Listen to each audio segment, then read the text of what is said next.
पण इथं सगळ्या आमदारांनी यायला पाहिजे, सगळ्या खासदारांनी यायला पाहिजे, सगळ्या मंत्र्यांनी इथं यायला पाहिजे. आणि कॅबिनेट मिटिंग लावा ना, इथं लावा ना कॅबिनेट मिटिंग. तुम्ही पुण्यात कॅबिनेट मिटिंग लावता, नागपूरला कॅबिनेट मिटिंग लावता, संभाजीनगरला कॅबिनेट मिटिंग लावता, दुर्गराज रायगडवर का नाही? खरं म्हणजे हा लाईट अँड साऊंड शो आत्ताच सुरू होणार होता, पण कोड ऑफ कंडक्ट लागल्यामुळं हे नवनिर्वाचित आमदार इथं आलेले आहेत. त्याचं नाव नंतर घेणार आहे मी. आमच्याकडे एक पाण्याचा GR आहे आमदार साहेब, एक पाण्याचा GR आहे. या गोष्टी करू शकतात तुम्ही. आणि हे सगळं करत असताना सुद्धा छोटीशी परवानगी घ्यायची असेल, जावा मंत्रालयात. आम्ही संवर्धन जतन करायचं काय मंत्रालयात जायचं. पत्रकार बंधूंनो, माझं बाकीचं भाषण नाही छापलं तरी चालेल, पण हा मुद्दा फार महत्वाचा आहे. हा काय नुसता साधा दिवस नाही, अनसाधारण दिवस आहे, अन्यसाधारण दिवस आहे. हो, सगळ्या बादशाहांना तुडून गुलामगिरीतून मुक्त करून शिवाजी महाराज छत्रपती झाले. आपला हा राज्याभिषेक त्यांचा असला तरी खऱ्या अर्थाने त्यांनी स्वराज्य आपल्यासाठी निर्माण केलं, आपल्यासाठी निर्माण केलं. राज्याभिषेक सोहळ्याच्या वेळी एक नवीन पर्व होता, म्हणून राज्याभिषेक शक सुरू केला शिवाजी महाराजांनी. सोन्याचे नाणे स्वतःचे आपल्या राज्याचे पाहिजे, होण आपल्या स्वतःचा पाहिजे, नाणे आपल्या स्वतःचे पाहिजे. या राज्याभिषेक सोहळ्यातून हा मेसेज पूर्ण देशाला जगाला होता. हे शिवाजी महाराजांचं आणि आपलं सर्वांचं स्वराज्य सुरुवात झालेलं आहे. या राज्याभिषेक सोहळ्याचं हे महत्व आहे. क्रांतिकारी दिवस आहे हा. आपण विचार सुद्धा करू शकत नाही की शिवाजी महाराजांचा दूरदृष्टिकोन काय होता. दुर्गराज रायगड किल्ल्यावर येत असताना आम्ही आज गाडीतनं बघितलं की काय तो किल्ला दिसतो आणि काय शिवाजी महाराजांनी त्यांनी दूरदृष्टिकोन ठेवून केला असेल, हीच माझी राजधानी होणार म्हणून तो नुसता रायगड किल्ला नाही. मी माझ्या जीवनात रायगड म्हणत तर मी काय म्हणतो, दुर्गराज रायगड, सगळा दुर्गांचा हा राजा आहे. 1947 ला भारताला स्वातंत्र्य मिळालं. आपल्याला 150 वर्ष या ब्रिटिशांची राजवट आपल्यावर होती.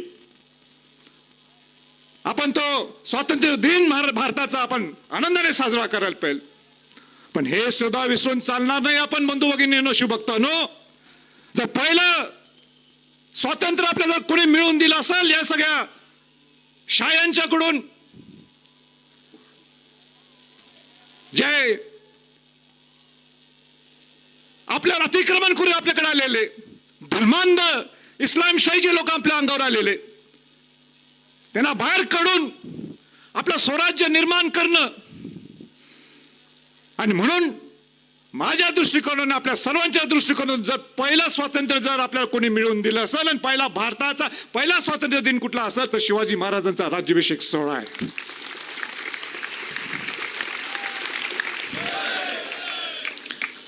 पण स्वराज्य शिवाजी महाराजांनी जे आपल्याला दिलेलं आहे, काय होतं 350 वर्षाच्या अगोदर स्वराज्य आपलं, महिलांना सन्मान होता. एकही अत्याचार आपण ऐकलंय का? अमेरिकाचं स्वातंत्र्य कसं मिळालं ते ना, युरोपियन हिस्ट्री ते आपल्या इथे शिकवतात का केव्हा?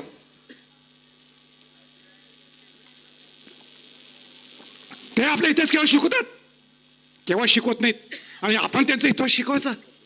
इतिहासाची माहिती असणं गरजेचं आहे, पण आपला एवढा सुंदर भव्य स्वराज्य शिवाजी पण आपल्याला एवढा मोठा इतिहास घडवला, ते का आपण शिकवत नाही आपल्या मुलांच्या पर्यंत?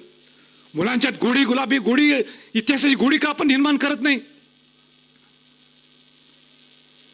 आणि म्हणून शिवचरित्र हे नुसतं शाळेपुरतं मर्यादित नाही, तर खऱ्या अर्थाने शिवचरित्र हे कॉलेजमध्ये बाहेर पडेपर्यंत त्या मुलांच्या महाराष्ट्रात नाही किंबहुना देशात शिकवणं गरजेचं आहे.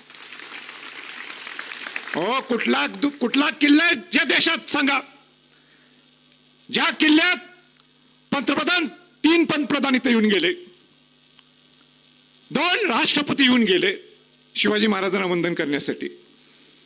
कुठला किल्ला देशात आणि कुठला महापुरुष आहे की 350 वर्षानंतर सुद्धा एवढ्या भव्यतेने स्वागत केलं जातं? किती लोक आलेले? 6 लाख लोक आहेत. का आलेत? कशासाठी आलेत? केवढी मोठी ताकद आहे 350 वर्ष शिवाजी महाराजांच्या या नावात. शिवाजी महाराज, छत्रपती शिवाजी महाराज या नावात किती मोठी ताकद आहे.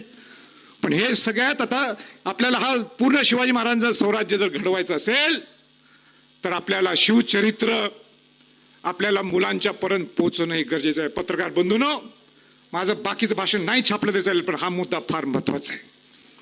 मला आणि खंत आहे या विचारपीठावर ही खंत बोलून दाखवणं सुद्धा मला वाईट वाटते. आणि ती खंत ही आहे की शिवाजी महाराजांचं नाव राजकारणात तर आपण वापरतोच, कसं पाहिजे असं वापरतो, पण त्याचं बीज आता ग्रामीण भागात सुद्धा सुरू झालेलं आहे. ते बीज हे ग्रामीण भागात सुद्धा सुरू झालेलं आहे. हे वाईट आहे. आणि काय वाईट आहे मला मुद्दाम आपल्याला सांगायचं की मला या वर्षभरात अनेक फोन येतात. शिवाजी महाराज तिथं गावात आपापल्या सोयीचं राजकारण असतं. एक गट असतो, दुसरा गट असतो. या गटाचं एक वेगळं राजकारण असते, त्या गटाचं एक वेगळं राजकारण असते, आणि ते सगळं मिक्स करायचं आणि शिवाजी महाराजांचा पुतळा जिथं सेन्सिटिव्ह जागा आहे, जे संवेदनशील जागा आहे, त्या ठिकाणी जाऊन बसवायचं. आपण तर शिवाजी महाराजांचे म्हणजे शिवाजी महाराज कुठे एका जातीचे नाहीत. शिवाजी महाराज हे 18 पगड 12 बलुतेदारांच्या जातीचे आहेत. सर्व शिवाजी महाराजांचे सर्वजण आहेत हे. आणि मग कोणती एक दगड मारते, दुसरीकडनं आणि कोणाची दगड त्यांनी आपला कुठं महापुरुष आणायचा. अरे सगळे बाबासाहेब आंबेडकर असतील, महात्मा फुले असतील, हे सगळ्या लोकांचे दैवत हे शिवाजी महाराज आहेत. आणि मग आपल्या समाजात आपण नुसतं भांडत बसतो. मला वाईट वाटते. तुम्ही आवाज उठवणं गरजेचं आहे. तुम्ही सर्वांनी शिवभक्तांनी आवाज उठवणं गरजेचं आहे.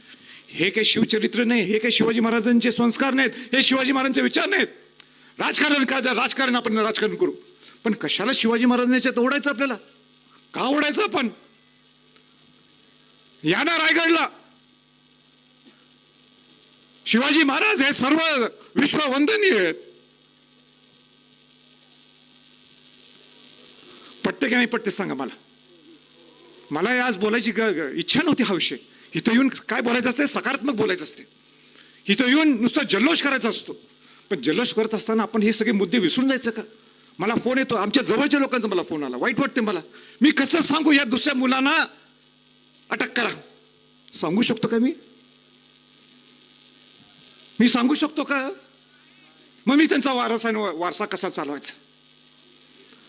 असो, तुम्ही शिकलाय असं मला वाटते. इथनं खाली जाताना हा विचार घेऊन तुम्ही जाल नक्की, असं माझा पूर्ण विश्वास आहे. माझं नशीब एवढं दांडगं आहे हो. शिवाजी महाराजांच्या घरात तर माझा जन्म झालाच. मग ज्या शिवाजी महाराजांनी गडकोट उभा केले, ज्या शिवाजी महाराजांनी सर्व गडकोट उभा केले, स्वतः किल्ले उभा केले, स्वतः अनेक किल्ल्यांचा जीर्णोद्धार सुद्धा केला, त्या शिवाजी महाराजांचे पुत्र छत्रपती राजाराम महाराजांनी पहिलं शिवाजी महाराजांचं मंदिर उभा केलं सिंधुदुर्ग किल्ल्यात. जो शिवाजी महाराजांनी स्वतः बांधलेला सिंधुदुर्ग किल्ला आहे, त्याचं सभा मंडप हे राजश्री छत्रपती शाहू महाराजांनी उभा केला. शिवनेरी किल्ल्यात आपण गेला तर ज्या ठिकाणी शिवाजी महाराजांचा जन्म झाला, त्या शिवाजी महाराजांचं मंदिरचं जीर्णोद्धार आणि पुनर्बांधणी हे राजश्री शाहू महाराजांचे पुत्र राजाराम महाराजांनी पूर्ण केलं. आणि मला आनंद आहे की या दुर्गराज रायगड किल्ल्यावर सुद्धा राजश्री छत्रपती शाहू महाराजांनी त्यावेळी 11,000 रुपये जाहीर केले होते. इंदोरच्या होळकर महाराजांनी 5,000 रुपये समाधीसाठी खर्च केला. होळकर महाराजांनी. आणि त्यांचाच वारसा चालवत माझ्याकडे रायगड प्राधिकरण आलं. मला सुद्धा संधी मिळाली की आपल्या ह्या किल्ल्यांचं संवर्धन जतन करूया दुर्गराज रायगडचं. 2007 ला शिवराज्याभिषेक सोहळा सुरू केला. 2013 काय 2014 मुख्यमंत्री देवेंद्र फडणवीस यांना इथं मी बोलवलं होतं का माझा सुद्धा एक गनिमी विकावा होता. गनिमी विकावा हा होता की आपल्याला दुर्गराज रायगडचं याच्या पुढे आपल्याला संवर्धन जतन करायचं असेल तर मुख्यमंत्री लागतो. आणि मुख्यमंत्री देवेंद्र फडणवीस यांना सांगितलं आणि त्याच्यानं जाहीर करायला लावलं 607 कोटी किल्ला आणि परिसर आणि मूलभूत सुविधासाठी त्यांनी जाहीर केलं आणि आज काम सुरू झालेलं आहे. मी यासाठी मुख्यमंत्री देवेंद्र फडणवीसांना मनापासून आभार सुद्धा करतो. पण हे सगळं होत असताना सगळ्यांना वाटतंय प्राधिकरण मध्ये पैसे म्हणजे असेच पडलेले आहेत. हे पैसे आमच्या हातात येत नाहीत. जिल्हाधिकारी साहेब इथं आहेत, मेंबर सेक्रेटरी आहेत रायगड प्राधिकरणचे. ज्या ज्या पैसे येतात त्या त्या डिपार्टमेंटला द्यावं लागतात. पुरातत्व खात्याला पुरातत्व खात्याचे पैसे, पाणी आणायचं, जलसंधारणला पैसे, अंडरग्राऊंड लाइटिंग इथं केलेली आहे पूर्ण. आज पूर्ण तुम्ही जर पाहिले सगळं अंडरग्राऊंड लाइटिंग आहे, ते MSCBने काम केलेले. असे अनेक वेगळ्या डिपार्टमेंटचे काम आहेत. तुम्ही जो हायवे बघता ते NHAIच्या माध्यमातून झालेलं आहे, पण रायगड प्राधिकरणचं सुपरविजन आहे. हे सगळं होत असताना सुद्धा आम्हाला रायगड प्राधिकरणाला स्वायत्ता नाहीये. स्वायत्ता नाही म्हणजे काय? आमच्याकडे एक पाण्याचा GR आहे आमदार साहेब, एक पाण्याचा GR आहे. या गोष्टी करू शकतात तुम्ही. आणि हे सगळं करत असताना सुद्धा छोटीशी परवानगी घ्यायची असेल, जावा मंत्रालयात. आम्ही संवर्धन जतन करायचं काय मंत्रालयात जायचं?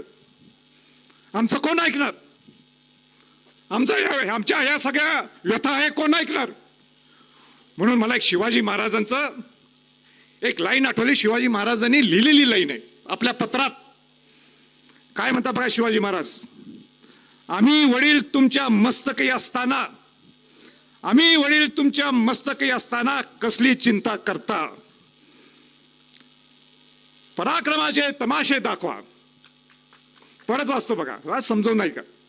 आम्ही वडील तुमच्या मस्तकी असताना कसली चिंता करता, पराक्रमाचे तमाशे दाखवा. आणि म्हणून संभाजी छत्रपती ह्या राज सदरवरनं शपथ देतो तुम्हाला, कितीही प्रतिकूल परिस्थिती येऊन दे, माझ्या शेवटच्या श्वासापर्यंत दुर्गराज रायगड किल्ल्याचं संवर्धन जतनसाठी मी कटिबद्ध आहे. किती त्रास होऊन दे, किती कोण काय करून दे, पण हा पट्ट्या हाय गेले पट्ट्या जरा सांगा. उगाच राज्याभिषेक सोहळा सुरू झाला नाही, एवढेच उगाच लाखो लोक आता येत नाहीत. आणि उगाच काय रायगड प्राधिकरण स्थापन झाले नाही, ते संभाजी छत्रपती प्रेशर केला म्हणून रायगड प्राधिकरणाची स्थापना झाली होती त्यावेळी. आणि म्हणून नदी सोडून जाणार नाही जिल्हाधिकारी साहेब, मी नाही जाणार जोपर्यंत दुर्गराज रायगड किल्ल्याचं पूर्ण संवर्धन जतन होत नाही. आणि त्यांना नको असेल तरीही मी इथं काम करणार. माझ्या बरोबर शिवभक्त आहेत ना? हाय की नाही?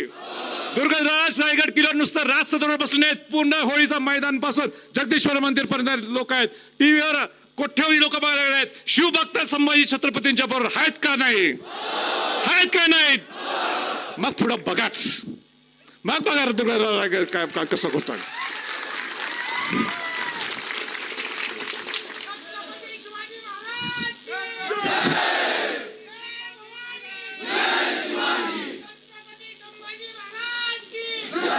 एवढं होऊन सुद्धा मी थांबलो नाहीये, एवढ्या अडचणी होऊन सुद्धा मी थांबलो नाहीये.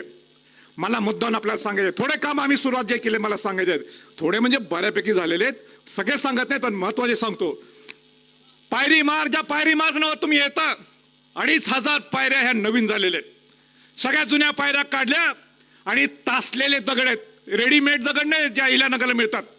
तासलेले दगड आहेत, 50 किलोचा, पूर्वी 350 किलोचा दगड होता, आता 50 किलोचा दगड आहे. शास्त्रोक्त पद्धतीने बसवलेत. गुळ, चुना, बेलफळ, सुरकी ह्याचं मिश्रण करून एकूण एक दगड बसवलंय. त्या सगळ्या कामगारांचं सुद्धा मला मनापासून ते कौतुक करायचं.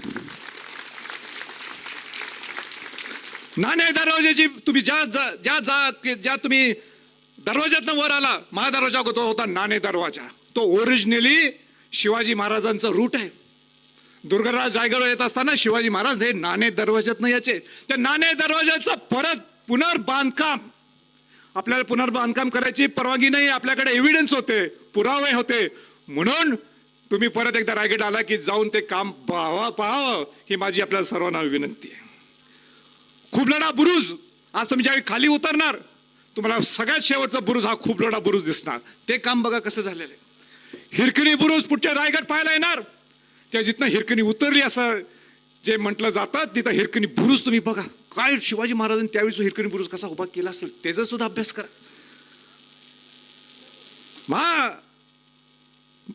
5 ते 7 तलावांचा संवर्धन चालू आहे. त्याला अनेक वर्ष लागतील. इथं हत्ती तलाव आहे, फुटका तलाव एक आहे. माहित आहे तुम्हाला फुटका तलाव? माहित नाही तुम्हाला? मला माहित आहे.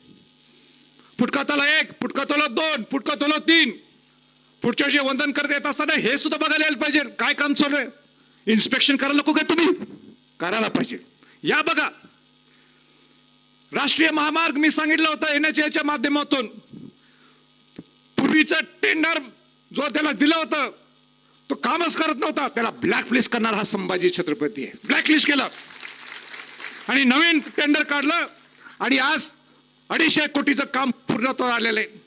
तिथं मी थांबत नाहीये. पुढच्या वेळी ज्यावेळी तुम्ही येणार रायगडला, तुम्हाला तो सांस्कृतिक हायवे, एक हेरिटेज हायवे दिसतो. म्हणजे महाडमध्ये येत असताना तुम्ही ज्यावेळी पाचाड किंवा इथं हिरकणीवाडीच्या ठिकाणी पोहोचणार, तुम्हाला वाटणार अरे बाबा आपण ऐतिहासिक मार्गात आपण निघालोय.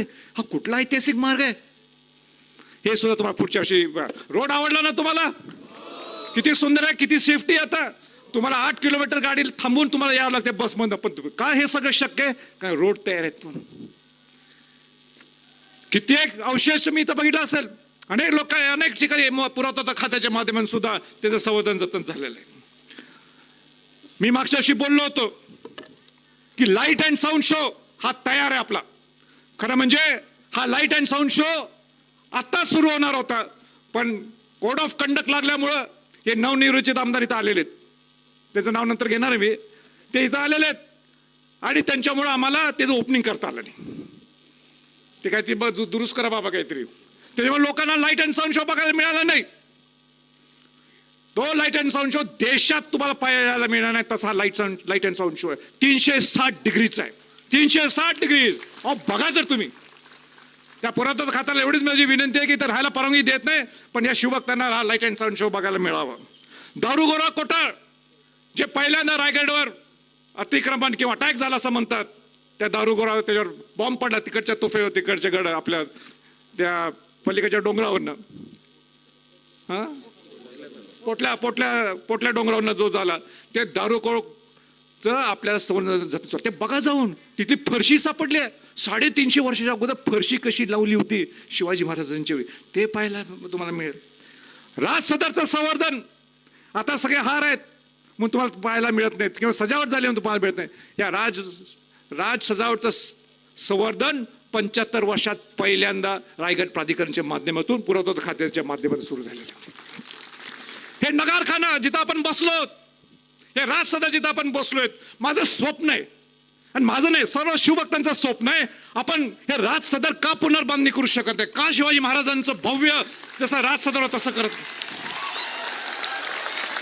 आणि मला आठवतं की मागच्या भाषणात मी बोललो होतो मी काय ते करणार. मला लागणार या पुरातत्व खात्याच्या केंद्रात जाऊन वेळ पडले तर ठिया ठोकणार. आणि मला आनंद आहे आपल्याला सांगायचं, इथली अजून त्यांनी परवानगी दिली नाही, पण माझा नगारखाना एकमेव वास्तू आहे या दुर्गराज रायगड किल्ल्यावर आपल्याला पाहायला मिळते. त्याच्यावरचं छत, हे छताचं काम हे पावसाळ्यानंतर सुरू होते. इथं हळूहळू घुसायचं असते. सगळंच दे मागितलं की मग ते काहीतरी थोडं देतात. लोक धंदा करतात, म्हणतात अरे 500 रुपये रेट आहे, मग तो देणारा 200-300 रुपये देतो. आपण काय मागतो? आम्हाला सगळंच पाहिजे आहे. मग सुरुवात करायची. आम्हाला संभाजीराजा धंदा काय करता येत नाही. संभाजीराजा काय करू शकतो? शिवाजी महाराजांसाठी चांगलं काय घडवायचं आहे राज सदरवर, दुर्गराज किल्ल्यावर, ते मी करतो. खरंच माझा बिझनेस नाही, जे काय आहे शिवाजी महाराज. आणि म्हणून या नगारखान्यावर कौलारू छत येणार आहे. ते झालं की इकडे सरकायचं. पण तुमची ताकद पाहिजे. हाय काय ताकद? हाय काय ताकद? असं नाही चालणार. जोरात पाहिजे. हाय काय ताकद?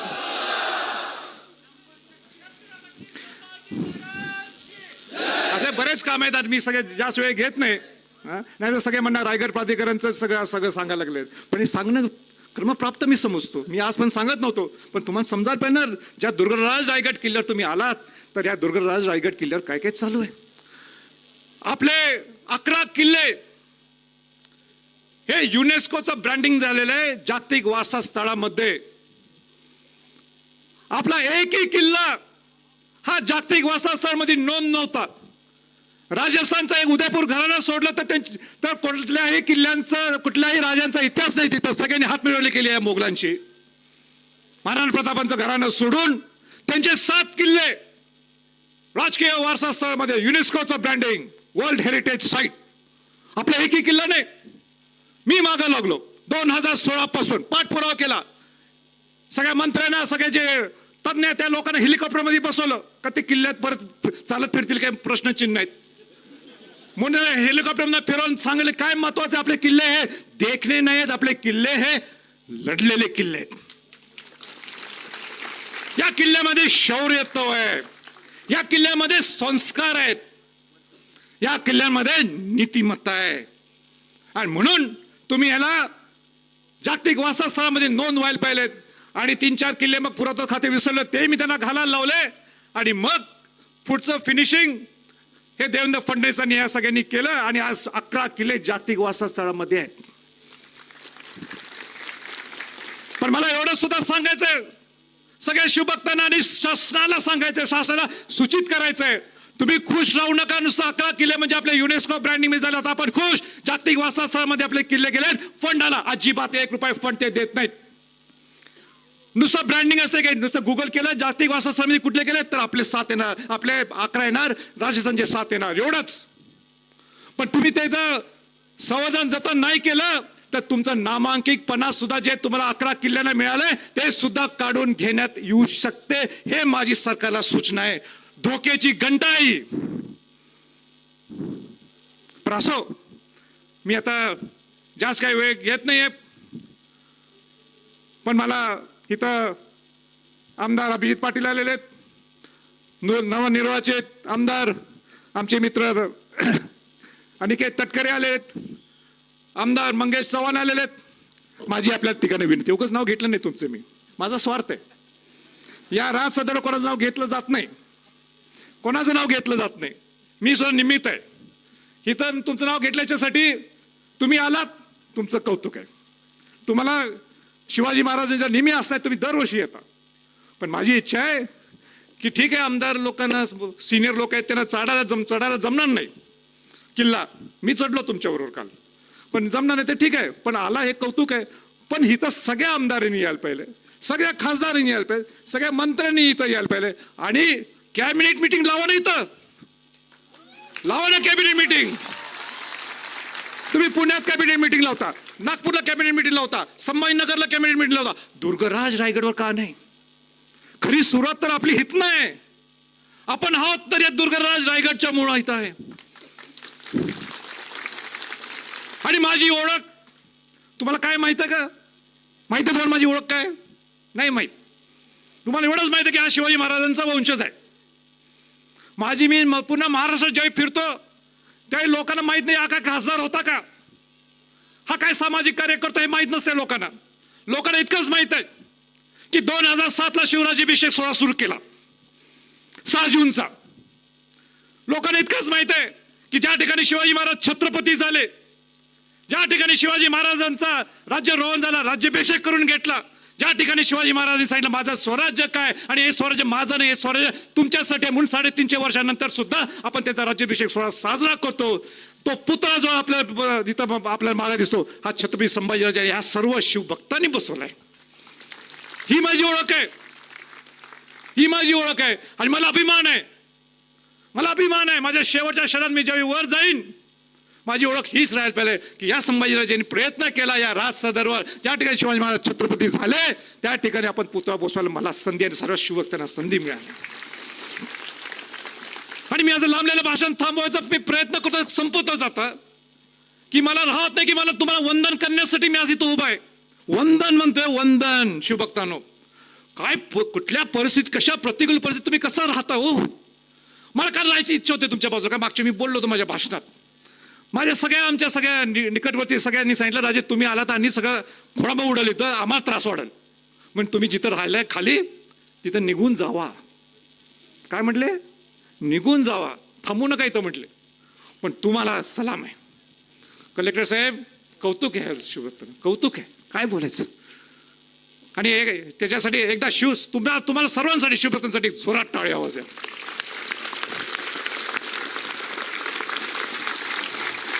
मी राज्याभिषेक समितीचं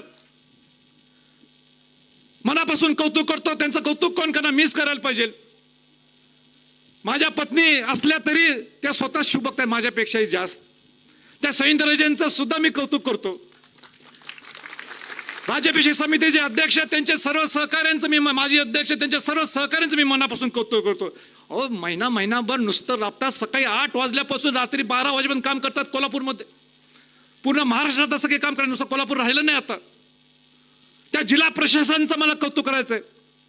जिल्हाधिकारी असतील, जिल्हा पोलीस प्रमुख असतील, RDC असेल, त्यांची पूर्ण टीम असेल, ह्या कोऑर्डिनेशनच्या मुळे हे काय हा राज्याभिषेक सोहळा काही यशस्वी होऊ शकत नाही. तुम्ही ते केलं याबद्दल सुद्धा तुमचं मी मनापासून आपलं अभिनंदन करतो, तुमचं कौतुक करतो. आभार तर आम्ही मानू शकत नाही दोघांचं. आणि म्हणून परत एकदा शिवभक्त आपण इथं आलात. माझी एवढीच विनंती राहणार आहे, आपण शिस्तबद्ध पद्धतीने वर आला, शिस्तबद्ध पद्धतीने खाली जावा. कुठं कचरा दिसला, जसं आपण काय म्हटलंय, माझा गड माझी जबाबदारी. कुठं प्लास्टिक दिसलं ते प्लास्टिक उचला, कारण का शेवटी हे आपल्याला काढावं लागते प्लास्टिक. सगळे अनेक संघटना येतात, रायगड प्राधिकरण थोडाफार हात लावतोय, पण सगळ्या अनेक संघटना येतात आणि हे सगळा कचरा काढतात. म्हणून कचरावर राहू नये एवढीच माझी हात जोडून विनंती आहे. सुखरूप जावा, घरी पोचा. हे पुढचा महिनाभर विचार करा आपण काय काय केलं. हे शिवराज्याभिषेक सोहळा आपण शिवाजी महाराजांना कसं आत्मचिंतन करायला पाहिजे, आपण शिवाजी महाराजांचं सारखं कसं राहू शकतो, कसं वागू शकतो, कसं त्यांच्याकडे मोठं होऊ शकतो. मी तसं करतो, तुम्ही का करू नये. आणि म्हणून परत एकदा सगळ्यांना राज्याभिषेक दिनाच्या शुभेच्छा देतो, थांबतो. जय हिंद, जय महाराष्ट्र, जय शिवराय. तुम्ही पाहत आहात विस्टा न्यूज मराठी.